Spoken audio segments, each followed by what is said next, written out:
Thank you for joining me for yet another unboxing video. And today we have more RPG goodness. We have This House is Haunted, brought to you by Disaster Tourism. I happen to be down in Philadelphia on a business trip. I stopped by a local game store and I saw this, which was a supplement created by a local artist and a local GM. So I was talking to the owner and he recommended it, and it was for a relatively very low price. I think it was $10, $12, whatever it might be. And I said, let me support a local artist and pick this up. So let's flip this over and see what this is all about. So it says a myriad of macabre manifestations for your tabletop explorations of haunted mansions and the supernatural. Deliciously morbid and creepy things delivered to you fresh from Disaster Tourism. So let's take a look at what's inside. Let's crack this open and see what's inside of here.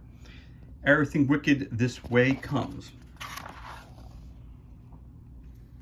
Written by Kirby. It was released in 2022. So let's see what's inside the book. The Collected, the greenhouse is haunted, encounters, what's under the stairs, the tree, the furniture, the doll, the creepy things, all different kinds of things. The stat blocks in this book are written for BX and other similar systems, but can be easily converted to fit whatever system you use. Again, this was a local artist who created this. So again, I picked this up. First off, I love supporting local artists, especially when it comes to them creating their own RPGs or putting out their own information. So, and again, it's cost effective. It's not $30, $40, $50. It's relatively inexpensive. Like I said, it was either $15 or less. And so I picked it up as, again, from something kind of fluff that I can use with other RPGs that I'm currently running, which have a horror theme, which is one of my favorite themes when it comes to RPGs. I prefer it over science fiction. I prefer it over, your regular fantasy. Horror, to me, is the easiest one to put together and to have a quick game. It doesn't have to be a campaign that lasts for months and months and months. It could just be simply a one-shot ordeal. And books like this really help us out. So let's see what else he's got in here. So that's just a little bit of rationale as to why I saw this and why I picked it up. So again, like it states down here, you can use this for any type of system that you want to. So again, the collector. This could be your evil guy you're fighting up against. Again, where did you find him? You roll a D6. You found him in the basement, the kitchen, the yard, the shed, the graveyard, or the attic. What does he want? The collector has no goal beyond stuffing dead bodies into a sack. His appearance, HD6 armor is what his hit points are 6, armor is leather, move is normal, climb half speed, unbreakable morale, damage meat hook, causes 1d10 damage when he fights with you. Reaction table, right here, 1d4, you roll it on there, you receive that. The house is haunted. Fly traps, cocator, cobra lily, sundew, a pitcher plant. So all these, you could run into a greenhouse and all of a sudden you're fighting off the flora that is there. Very cool. Counters of the 6th kind. No matter where you go in this godforsaken place, there's an emanating sense of otherness that watches you, haunting you, hurting you. So you roll a d10, this is what happens. The door is creaking. Well, why is it creaking? Well, roll a d12, it tells you right here what's under the stairs. There's a tree in the backyard. The key features to it, what you see, it continues until reaction table. You have furniture. You walk into a room, you start to search the room. You find a nightstand, a bed, a footlocker, a grandfather clock, desk, rocking chair, lounge chair, bearskin rug, cabinet, clawfoot tub. But at the same time, the furniture in this house is watching me. It could be a monster, it could be a whole bunch of different things. So again, the gibbering doll, reaction table of finding the doll. The doll recites poetry at a speed you can barely follow. The doll's chest opens and a clockwork bird pops out, cuckooing repeatedly before retreating in. Where did you find it? In the bedroom, the playroom, the yard, the attic. So you're rolling D4s to find out. And if it's a gibbering doll and it wants to fight with you, again, it's got an armor class of 8 and it tells you exactly what it does. It's a porcelain doll. Different creepy things that you can run into by rolling a D12, a D100, D12, D32, depending on what you're rolling. So it gives you a whole bunch of things that you could run into, and it tells you If you're rolling a D6, you're rolling 3D4, and you read the number as it falls. 1D3, 1D59, 1D6, 1D12, so different things. So let's see what it says here.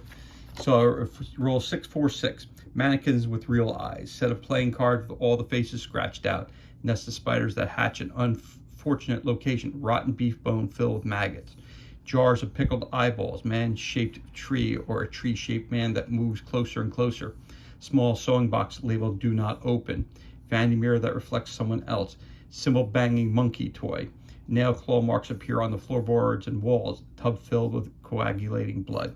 So again, you're rolling your dice to come up with a number here, 535, small holy water font heated to a rolling boil, mirror that sees what you cannot, wooden door frame etched in strange ruins, wine rack arms, murmuring comes from inside a small confessional booth. So again, it just adds a little flavor to your story as you're going through it. What's for dinner? Is it maggot meat pie, pasta head in a bowl, eyes Benedict, rack of man, chicken tibia masala, lady's fingers, jambalaya, blood sausage, ear battered fish and chips. Again, you're rolling 1d12 to find out what you found in the kitchen when you got there. The weekly horoscope. Use these tables to create prompts for encounters when need be. Roll 1d12 for action, need, and danger. Develop an encounter prompt.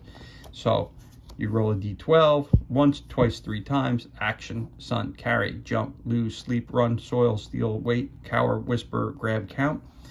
Then you need the moon or ascending.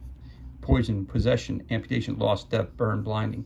Stone, feather, flower petal, sheep's wool, all these type of things. Example, rolling 3d12. The GM gets count, flower, petal, and poison. The room the party is in a larger bedroom, so the GM creates the encounter as follows. The wall of the room is lined with 4 odd-looking paintings of rose bouquets or bouquets on the wall and an end table with a rose in a vase.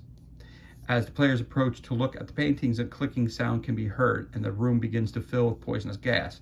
The party must count the petals on the roses in the paintings, 3 of which have the same amount of petals. Find the one that does, and placing a flower petal from a rose on the table, which will stop the gas and unlock the doors. So again, it's just helping you to set the stage for a horror-themed RPG, for something that you're running yourself. Useful oddities. Again, 1d10. Roll a d10. Let's say you have a d10. You roll an 8. Painting of a room that switches with the room you hold it in front of. Length of rope that ties itself. Silver cup that turns blood into water and water into blood. Vial with a false eye that looks towards passages you can't see. Dried cow's tongue that swells when danger is near. It says, writing mass of stink, fur, and flesh, a squeaking knot of tails. A rat king lurks, an impending plague is upon you. Appearance of the rat king itself. Roll 3d6. R represents the number of rats left in the rat ring wants a warm nest. Each rat has R armor as unarmored, mark as 0.5 times. Again, all this information. It bites, all the things it could do. Wheel, the rat king rolls it into a ball and cartwheels itself into a target for damage. Vomit, a pustulant boiling bile spews from the rat king's poisoning area for R minutes. Again, range and all that stuff like that. So, there you go. The Hanged Man. Roll d12 on the table again, give you the players a clue. Players must guess the word before the hangman loses its 8 parts. If they guess the word correctly, the mouth rips open and a key falls to the ground. Use this encounter for the treasure chest, locked door, or other key-related needs the players may have. So you're creating a hangman that actually comes and attacks you. Roll d12 on the table below and give the players a clue. Here are the words, the clues. Again, the hangman will attack until you figure out what word. There you go. Appearance, a corpse assembled in all the wrong possible ways, wants to be killed and to kill you. The torso of the hangman is the last piece that can fall. When the torso falls down, the hangman head follows it and animates into a misshapen corpse. That's pretty cool. What's in the box?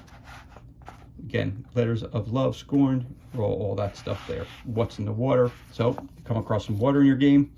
These things. You have floating, waterlogged, sludgy, oil, rotting, sunken, bloated, desiccated.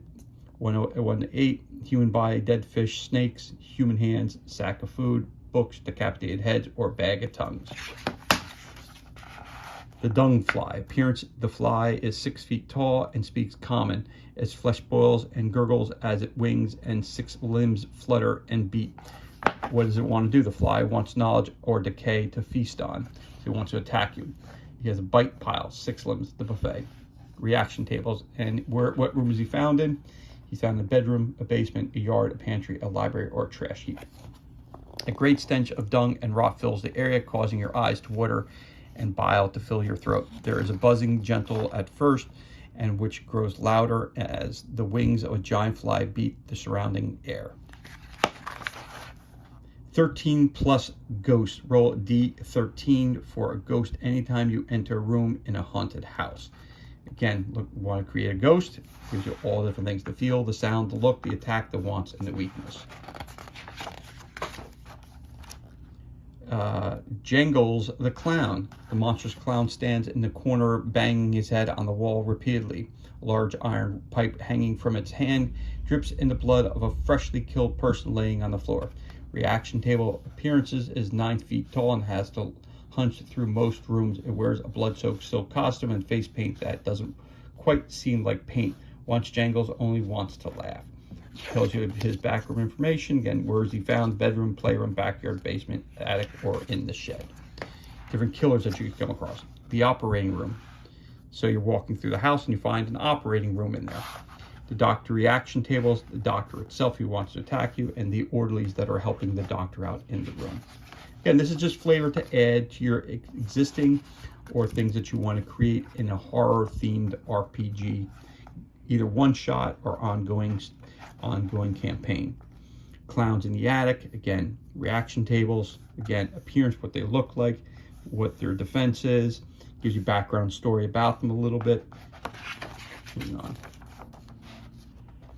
The mannequin's workshop.